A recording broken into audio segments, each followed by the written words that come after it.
Hello friends, welcome back to our channel subscribe for stocks. आज हम बात करेंगे एक ज़बरदस्त रियल एस्टेट प्ले के बारे में और जिसका नाम हम थोड़ी देर में दिखाएंगे कि क्या कंपनी है और क्या कर रही है ये।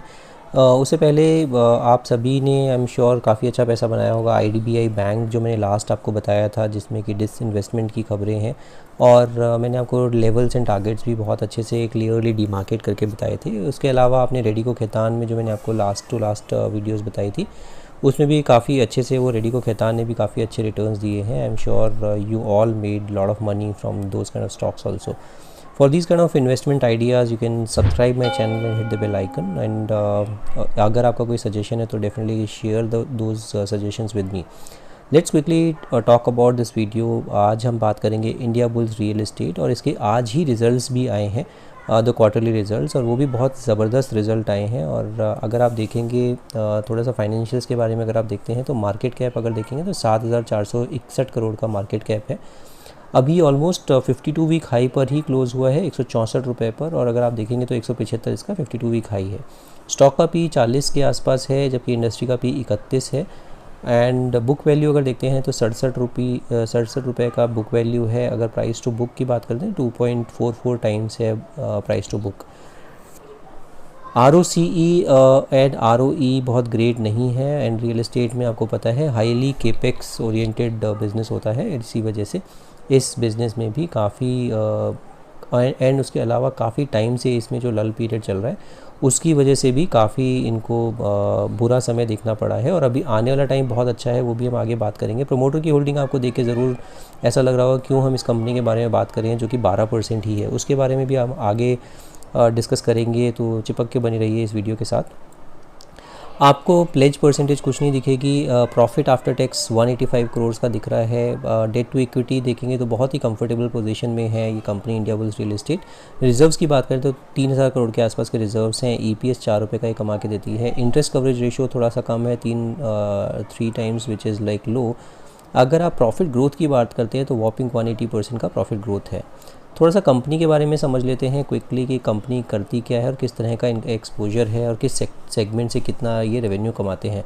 तो कंपनी आप देख सकते हैं real estate, residential real estate development है, from affordable to premium and uber luxury segment also. इसके अलावा इनके कमर्शियल प्रोजेक्ट्स भी हैं।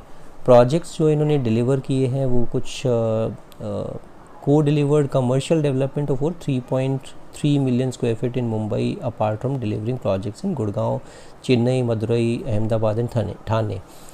इसके अलावा अगर आप बात करेंगे ऑनगोइंग प्रोजेक्ट्स की, तो अंडर डेवलपमेंट प्रोजेक्ट्स हैं, जो कि 6 प्रोजेक्ट्स हैं अंडर डेवलपमेंट अभी, एंड 4 जो है वो बॉम्बे में स्थित है, and balance 2 are in Gurgaon और NCR रीजन।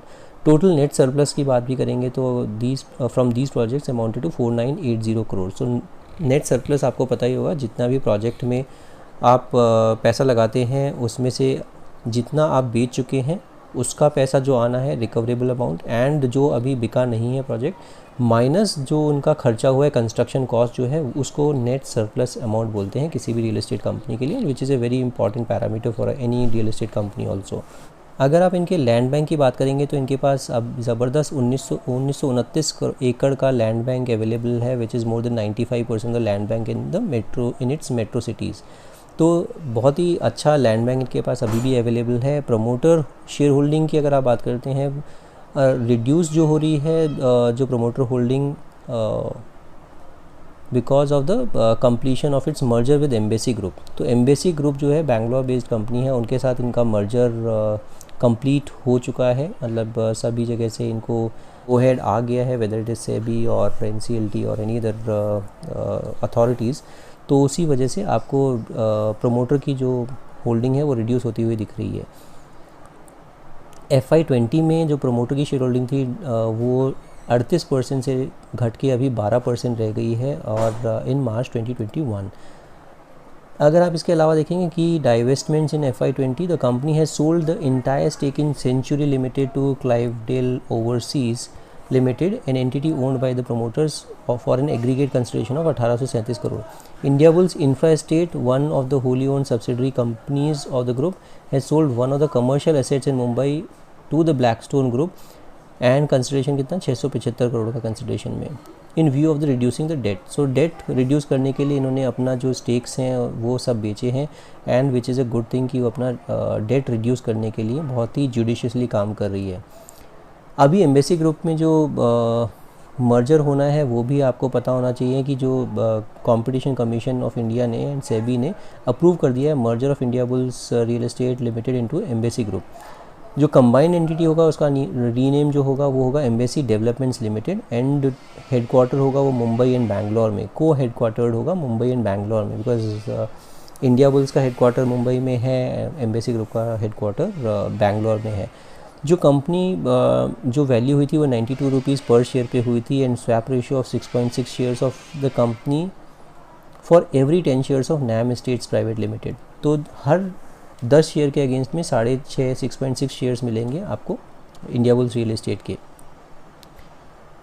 अब हम इसकी क्विकली बात कर लेते हैं फाइनेंशियल्स के बारे में भी। अगर आप पीयर कंपैरिजन की बात कर लेते हैं पहले। पीयर कंपैरिजन कैसा दिखता है अगर आप देखेंगे तो पीयर कंपैरिजन में DLF, Godrej Properties, Oberoi Realty, GR Infra, Prestige Estate, Phoenix Mills, Brigade Enterprises, India Bulls, आप सभी का देखेंगे सबसे सस्ता जीआर इंफ्रा प्रोजेक्ट्स को छोड़ देते हैं अगर, तो इसमें सबसे सस्ता इंडिया बुल्स रियल एस्टेट दिखता है in terms of price to earning ratio. इसी के अगेंस्ट में अगर आप देखेंगे कि ROCE, तो ROCE आप ज़रूर देख सकते हैं कि इंडिया बुल्स की 5.94 टाइम्स है, which is like best in class if you remove GR Infra projects in Prestige Estate या फिर ओबरॉय रियल्टी। डीएलएफ से भी बेहतर इनकी ROCE कमा के दे रहे हैं अपने शेयर होल्डर्स को। डेट टू इक्विटी भी बहुत ही नॉमिनल सी है, and price to book value अगर देखते हैं तो वो भी आप देखेंगे सबसे सस्ती कंपनी दिखती है in the entire lot of the realty companies. तो उस पॉइंट ऑफ व्यू से भी ये मुझे काफ़ी अच्छी कंपनी दिख रही है। अगर क्वार्टरली रिजल्ट्स की बात करते हैं तो अभी ये क्वार्टरली रिजल्ट, सेकंड क्वार्टर के रिजल्ट ऑलरेडी इन्होंने अनाउंस कर दिए हैं आज ही। तो आप देखेंगे ये जो 349 करोड़ का जो इन्होंने सेल्स की नंबर दिखाया है, अगर आप कंपेयर करते हैं ईयर ऑन ईयर तो बहुत ही ज़बरदस्त 1634% का जंप दिखाया है। बहुत अच्छा इस टाइम पर रियल एस्टेट में ट्रैक्शन दिख रहा है, एंड इसी वजह से मैंने आपको पहले भी कजारिया सिनेमैक्स का एक वीडियो बना के दिखाया था, और वहाँ पर भी बहुत अच्छी अपॉर्चुनिटी है। अगर पूरा रियल एस्टेट बूम करेगा तो ये सारी एंसिलरी कंपनीज़ भी आने वाले टाइम में बहुत अच्छा रिटर्न दे सकती हैं।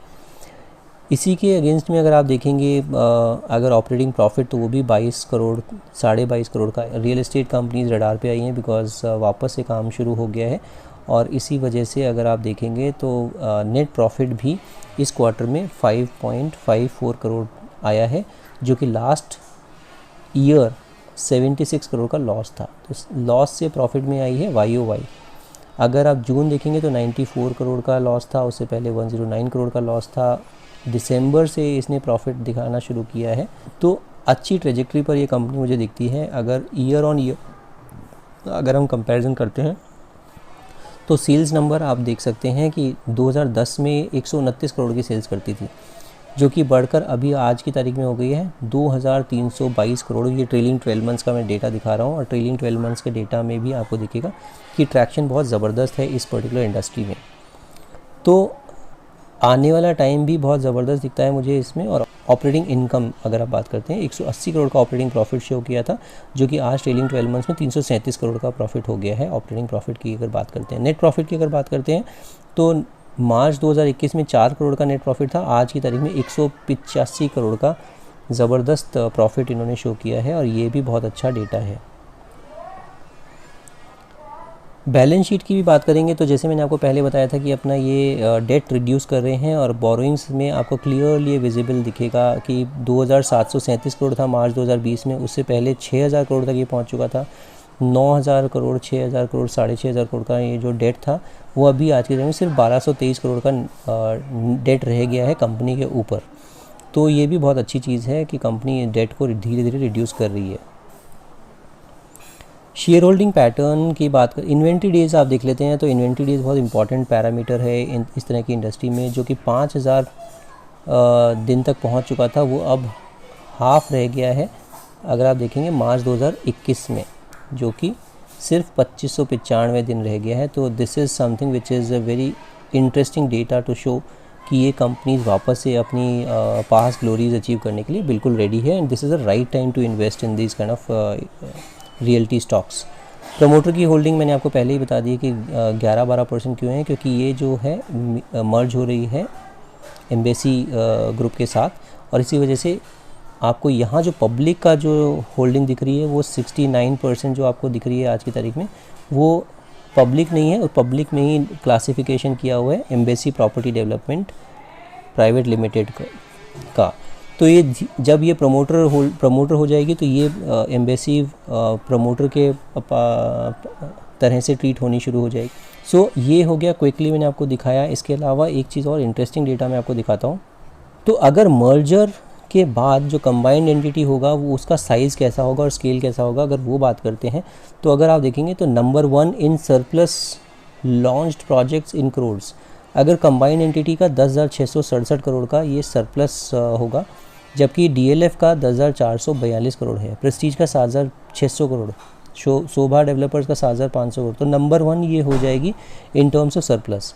नंबर 1 हो जाएगी ये लैंड बैंक में 3,353 करोड़ का, जबकि शोभा के पास है 2,441, डीएलएफ के पास है 1,763 करोड़ का लैंड बैंक। ये नंबर 2 हो जाएंगे player by total residential stock plus planned area, जो मिलियन स्क्वायर फीट की बात करते हैं तो 38 मिलियन स्क्वायर फीट इनके पास जो टोटल रेजिडेंशियल स्टॉक है, और प्लस प्लान्ड एरिया जो अभी आने वाले टाइम में है वो 38 मिलियन स्क्वायर फीट हो जाएगा। जबकि नंबर 1 है इसमें गॉडरेज प्रॉपर्टीज़। तो नंबर 2 आ गया ये रेजिडेंशियल साइड पर भी। तो बहुत ही अच्छी इनकी स्टैंडिंग हो जाएगी आफ्टर दिस मर्जर।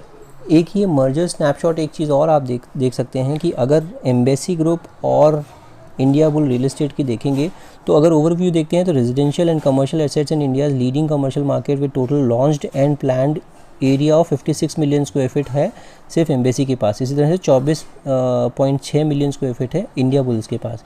तो कंबाइंड जो एंटिटी हो गई वो 80.8 मिलियन स्क्वायर फीट के आसपास इनका हो गया। जियोग्राफिकल प्रेजेंस अगर देखते हैं तो एम्बेसी के पास अभी 11 प्रोजेक्ट्स हैं spread across Bangalore and Chennai. उसके अलावा 19 प्रोजेक्ट इसमें ऐड हो जाएंगे इंडिया बुल साइड से, तो टोटल 30 प्रोजेक्ट्स हो जाएंगे इनके पास as a combined entity. Asset class by area अगर देखते हैं तो रेजिडेंशियल 25% एम्बेसी के पास है और 75% कमर्शियल है, जबकि इसका उल्टा जस्ट है इंडिया बुल्स का।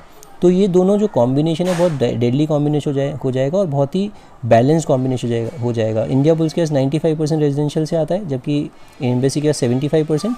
अगर कंबाइंड एंटिटी हो जाएगी तो 53% हो जाएगा कमर्शियल से और 47% हो जाएगा रेजिडेंशियल से। तो बहुत अच्छे से ये बैलेंस्ड इनका पोर्टफोलियो हो जाएगा। एक क्विकली फाइनेंशियल परफॉर्मेंस के बारे में भी बात कर लेते हैं कि जो फाइनेंशियल परफॉर्मेंस अभी इन्होंने दिखाई है उसका ब्रेकअप मैं आपको दिखा देता हूँ। इंडिया बुल्स रियल एस्टेट का कंसोलिडेटेड व्यू अगर आप देखेंगे, टोटल रेवेन्यू H1 FY22 में 913 करोड़ का है, जबकि H1 FY21 में एंटायर हाफ ईयर, तो क्वार्टर नहीं है ये, हाफ ईयरली परफॉर्मेंस है 145.7 करोड़ था H1 FY21 में, जो कि बढ़ के अभी H1 FY22 में 913 करोड़ हो गया, ऑलमोस्ट 8 गुना हो गया है।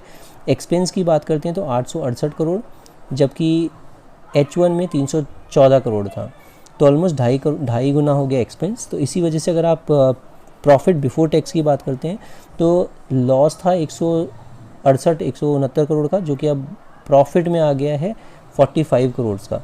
सेल्स एंड कलेक्शंस की भी बात करते हैं अगर H1 में, तो न्यू सेल्स इन्होंने 874 करोड़ किया है H1 FY22 में, इसी तरह से 368 किया था H1 FY21 में। Gross collection 654 crore and 284 crore, तो बहुत ही अच्छे ये नंबर्स दिख रहे हैं, दोनों ही अपवर्ड ट्रेजेक्ट्री में हैं, चाहे वो सेल्स एंड कलेक्शंस की बात करें या फिर आप कंसोलिडेटेड रेवेन्यू की बात करें। तो ये बहुत अच्छा डेटा है और इसी वजह से ये कॉन्फिडेंस बूस्ट करता है कि ये आने वाला समय इसका बहुत ही अच्छा होने वाला है। Let's quickly jump on to their technical chart also, so that we can see कि कहाँ पर ये प्लेस्ड है और इसको आगे आने वाला टाइम में किस तरह का इसका टारगेट मुझे दिखता है।